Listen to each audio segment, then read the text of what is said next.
Hello and welcome. Today we are tackling one of the most famous coding interview problems, trapping rainwater.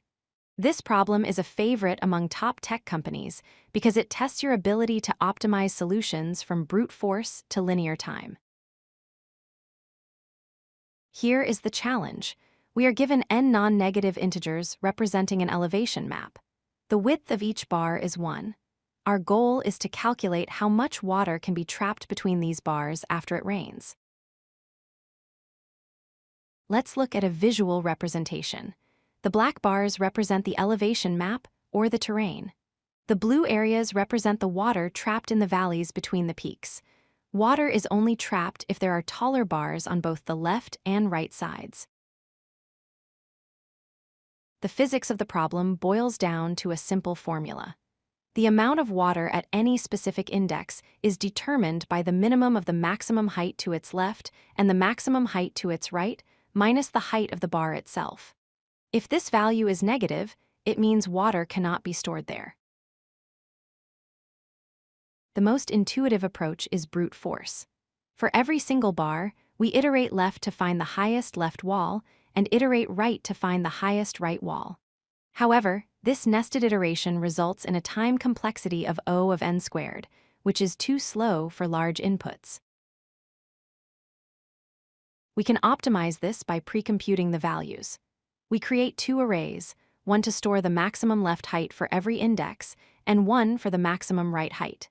This allows us to look up the boundary heights instantly, bringing the time complexity down to O of n, but it requires O of n extra space.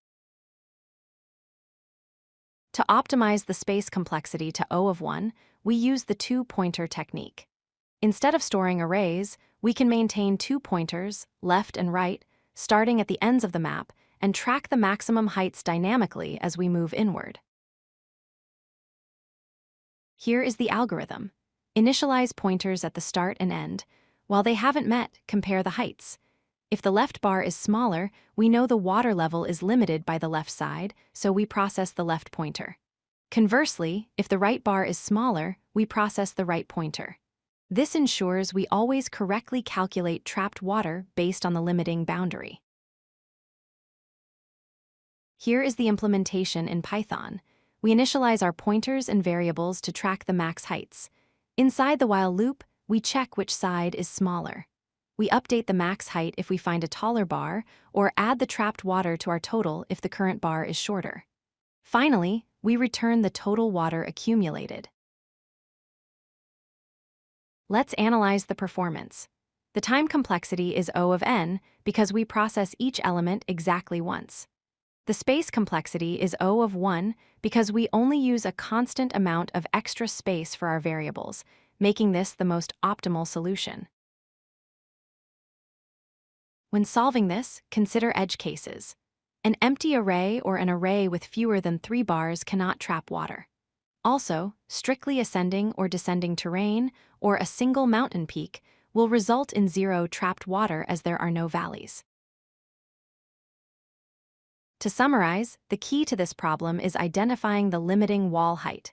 We moved from a slow brute force solution to a space-heavy dynamic programming approach, and finally to an optimal two-pointer strategy. Thank you for watching, and happy coding. If you like this video, hit that like button and don't forget to subscribe.